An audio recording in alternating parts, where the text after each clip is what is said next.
Britain would be called a new era, or the beginning of a new era?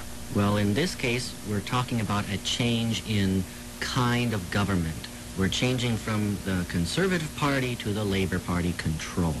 All right, and that is a very significant change. The Conservatives were in power in Britain for many, many years, and they made very great changes in British society and in the economy. And so they had an era of their own, definitely. The Conservative era, you could say the Thatcher era, because Margaret Thatcher was the leader of that era. Now the Labour Party is in power and a new era has begun. It's no longer the Conservatives. So if you're talking about politics, you could call this a new era. If you're talking about the history of the world and some of the larger events in the world, this would not be a new era. This would be a relatively small, insignificant event. But if you're looking at British politics in the 20th century, you might say this is a new era. All right. Anna, do you mind beginning reading the first paragraph for us, please? Great Britain's political leadership changed hands in early May with new Prime Minister Tony Blair promising to restore trust in politics. The transfer of power took place one day after Blair's Labour Party devastated the Conservative Party in parliamentary elections. Thank you. All right, so Great Britain's political leadership changed hands. Now, David, can you explain what Great Britain is? What's the difference between Great Britain and England? England is basically an island, right? Well, England is part of that island, but Scotland is also there on the same island. It's a few islands. No, well... It's quite complex because when we talk about those people over there, we talk about England, and we talk about Great Britain, and we talk about the UK. Right. And we may have one or two other terms. Okay, it is a bit confusing. Generally, I think we could say that Great Britain is a political entity which consists of England and Scotland and Wales. And Northern Ireland? And Northern Ireland, right. Okay. And then there are some small islands and things that are also involved. But England itself is, in a sense, a separate country with a separate history. Then when we talk about the United Kingdom, that is England and Scotland and Wales. And I don't think Northern Ireland is included. It's not well, I'm included? not. Well, yes, it is. I'm not really sure if there is a difference between Great Britain and the United Kingdom, but it's not the same as England. Let's put it that way. Okay, let's go back 50 years. The UK and Great Britain 50 years ago was very clearly different, right? Because the UK would have included Singapore, several African nations. No, that's the British Empire.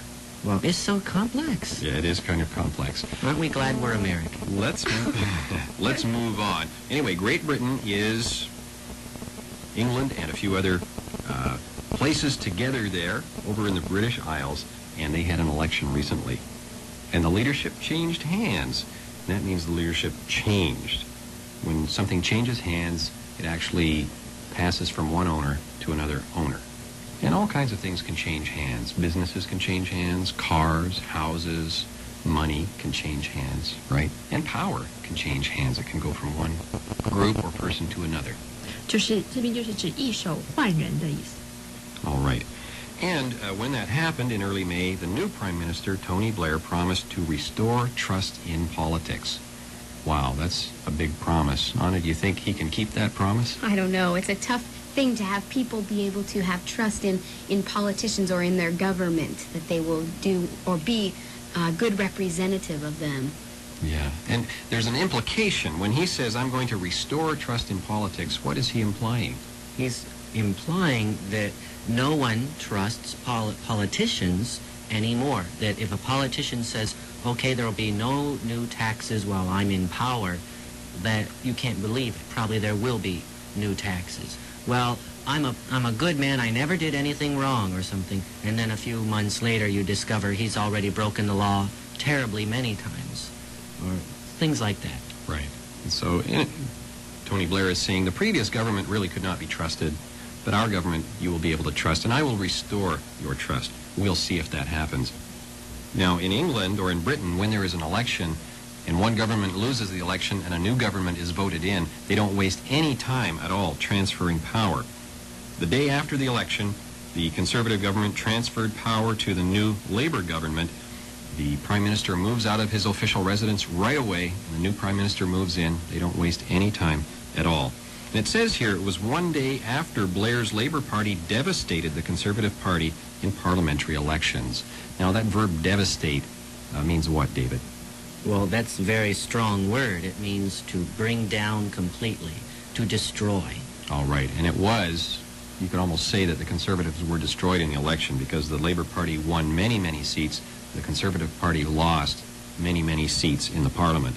So it was a decisive victory. It was like a devastation. 所以这边这个字原本是摧毁的意思，不过在这边就是指呢，这个劳工党工党呢，就是完全的大错这个保守党。All right, now going into the next paragraph, let's see what it says, beginning in line 48. Earlier, the defeated John Major, who had served 6.5 years as Prime Minister, resigned as leader of the Conservatives. When the curtain falls, it is time to get off the stage, Major said before going to Buckingham Palace to hand his letter of resignation to Queen Elizabeth II. So, John Major didn't try to hang on to power. As soon as he was sure of the results of the election, he was ready to resign.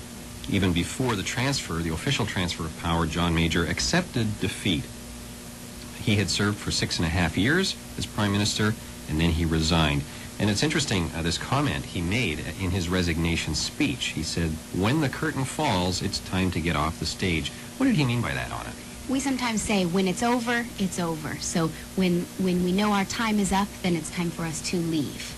All right, and he's looking at the situation as almost like a play, and at the end of the play, the curtain comes down. That means it's the end. Well, there's no point hanging around on the stage after the curtain's down. Nobody can see you. You've got no role to play anymore, so get off the stage, get out of the way. So John Major was very practical, and I would say even humble about the situation. He accepted the defeat. He didn't make any excuses. He said, okay, I'm going. It's time to go. 所以 Anything 在 to 这边 say?这边呢，他只是用一个戏剧的情形来解释说，既然已经落幕呢，就是下台的时候了，所以他也不再多留恋。All right. Now, the British tradition is that the outgoing Prime Minister takes his resignation or offers his resignation to the Queen. And then the Queen officially invites the winner of the election, the leader of the winning party, to form a new government. And so he went to Buckingham Palace to hand in his letter of resignation to Queen Elizabeth II. Then afterward, we see going into the next paragraph, Blair met with the Queen and accepted her offer to form a new government, making him, at 43, Britain's youngest Prime Minister this century. Then Blair, his wife, and their 3 children traveled to their new home at 10 Downing Street, the Prime Minister's official residence in London. So first, John Major, the outgoing Prime Minister, went to see the Queen, and then afterward, Blair met with the Queen, and she invited him. It's kind of an official ritual they have to go through. She invited him to form a new government, which of course he was very willing to do. He's 43 years old, a very young man, I have to say. Being 43 years old myself, I can just tell you how young that is. He's the youngest Prime Minister in Britain this century. And I guess that's quite young, isn't it, for the leader of a big country? Okay, how old is Bill Clinton? I'm not sure.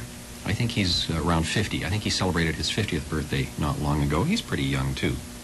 I Maybe think he's both of these men went to a famous English university. Oxford. Yes, both went to Oxford.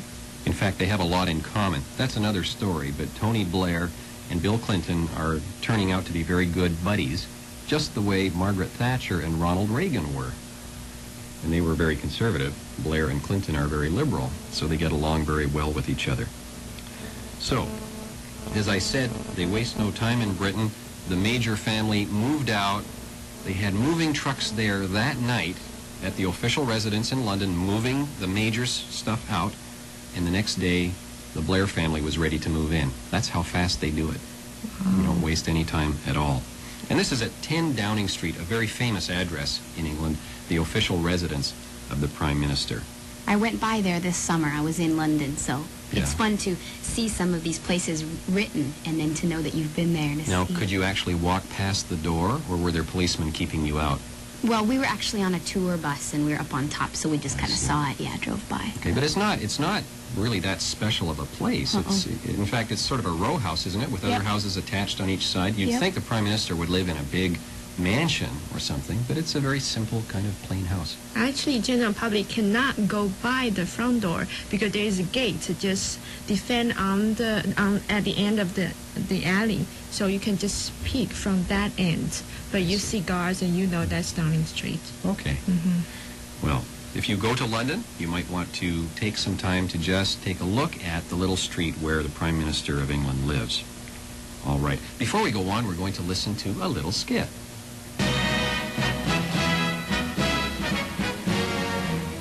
Good afternoon, my queen. Well, good afternoon. Congratulations. Why, thank you. It's wonderful to be your new Prime Minister. Yes, I hope that you can restore trust in politics. I hope so, too, but it looks like I have the people behind me. We devastated the Conservative Party in parliamentary elections. Yes, I heard the Labour Party did that. They won by so many votes. We ended 18 years of Conservative rule and no more John Major. I heard you defeated him after 6.5 years as Prime Minister. Why, he resigned. Why, yes, he did. He said when the curtain falls, it's time to get off the stage. And I think he's right. It's time for someone new, and you are the man. That's right. Me, Tony Blair, your new Prime Minister. Tony Blair in that skit sounded like a used car salesman. All right. Well, let's go on now to the third column on page 39. David, can you read the next paragraph, please? The new Prime Minister promised Labor will work in partnership with business to create the dynamic, competitive economy of the future. It will be a government that gives people hope, once again, that politics is about the service of the public.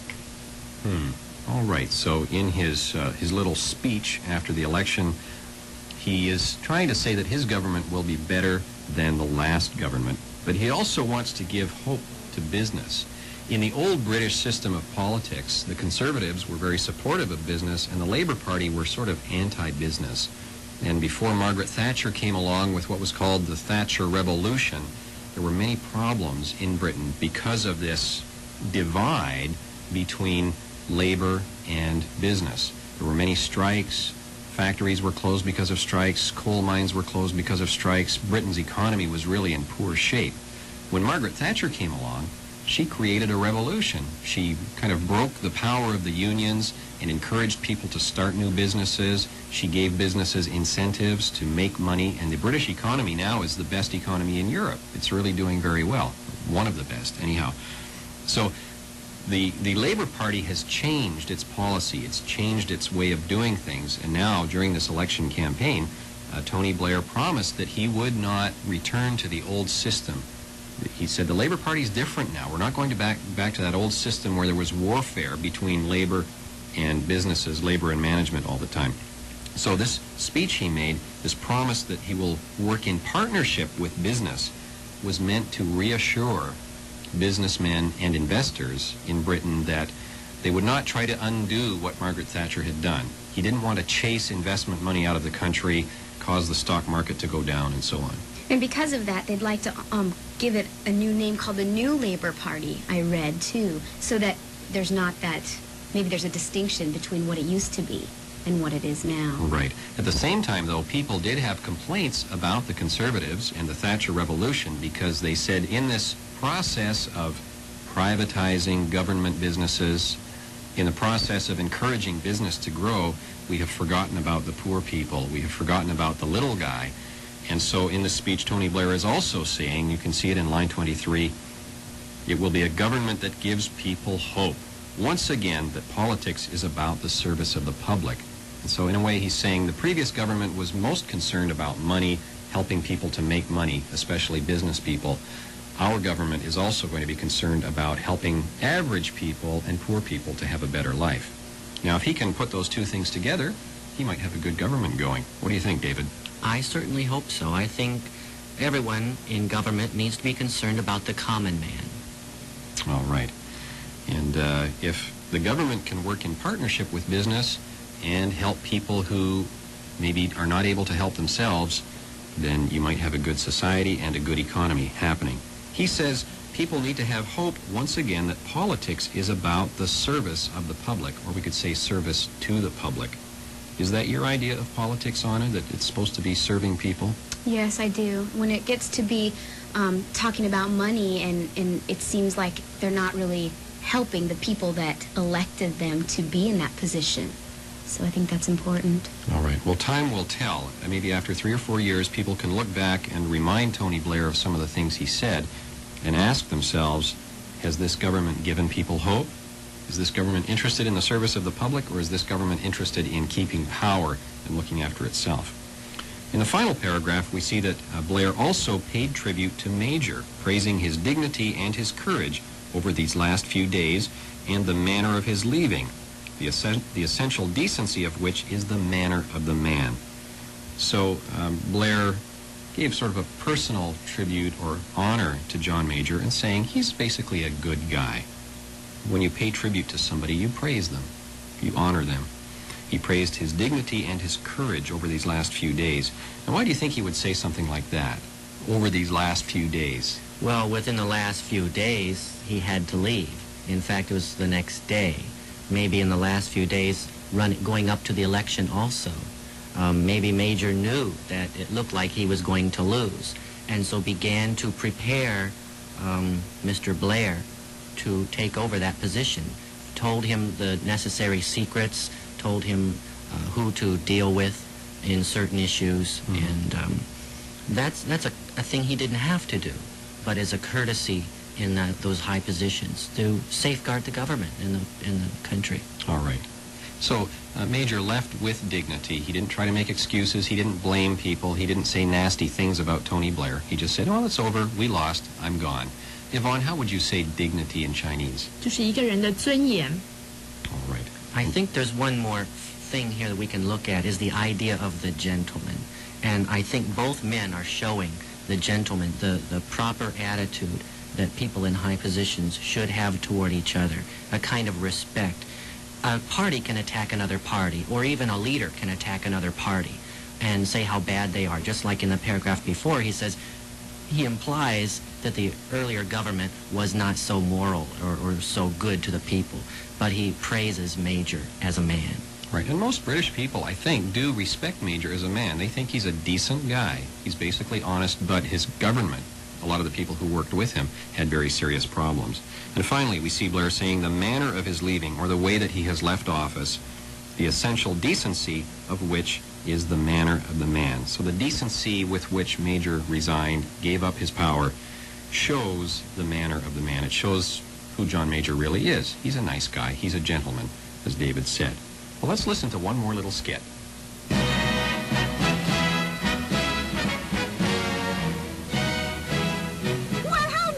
You to meet with me. Why, yes, Queen. I've heard Major handed in his letter of resignation, and I decided I needed to meet with you. Well, I think you're right. I hope you accept my offer to form a new government. That, of course, I will do, Your Majesty, and I will lead this country forward. Yes, you will lead it forward. You, and such a young man, only 43. That's right. But first, I need you to lead me to my new home. Your new home? What's the address again? Of course. It's 10 Downing Street. Oh, wonderful. That's a lovely home. It is. Will you make sure that Major has all his furniture moved out of it?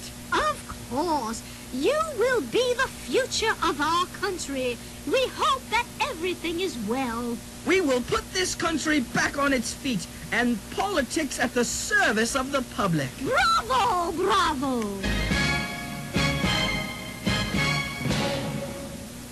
Well, that was really cute. Now we'd like to give you a chance to listen to the reading of this article, and so we'll begin back on page 38 in the first column. Follow along, read with us if you like, listen, and just appreciate the wonderful sounds of English.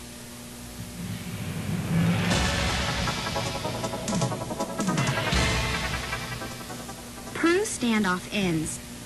Hostages held for more than 4 months in the Japanese ambassador's residence in Lima, Peru, were rescued late April by soldiers who stormed the building. All of the estimated 15 Tupac Amaru rebels in the compound were killed. President Alberto Fujimori, who had taken a hard line in refusing to give in to the rebels' demands to release comrades held in Peruvian prisons, toured the scene shortly after the standoff ended. He spoke with a group of hostages and soldiers who had gathered in front of the residence. The soldiers saluted Fujimori and sang the Peruvian national anthem. The crisis had dragged on for 4 months, but ended in less than an hour when explosions and gunfire erupted around 3:20 p.m. on April 22nd. A short time later, as light smoke curled up from windows and air vents, some of the 72 hostages were seen being hustled off of the roof by troops. Soon afterwards, soldiers on the roof were seen embracing, cheering, and raising their arms in a sign of victory. The rebels took hundreds of hostages when they stormed the compound during a party celebrating the birthday of the Japanese emperor. They released most of the hostages in the first days of the crisis. The government had tried to negotiate with the rebels, but talks broke down on March 12th, apparently over the guerrillas' basic demand, freedom for their imprisoned comrades. Salmonella vaccine on the way. Millions of people around the world contract serious cases of salmonella food poisoning each year, most often from improper handling of meat, usually chicken, pork, and beef. Now a new vaccine, for use on animals, may cut that number dramatically. The vaccine, created from a live salmonella strain given to baby chickens, was developed over the last 7 years by Professor Roy Curtis, a biologist at Washington University in St. Louis. The baby chickens ingest the vaccine through their drinking water and develop a lifelong immunity, he said. His vaccine not only takes effect within a few hours, it also protects the chicken's eggs.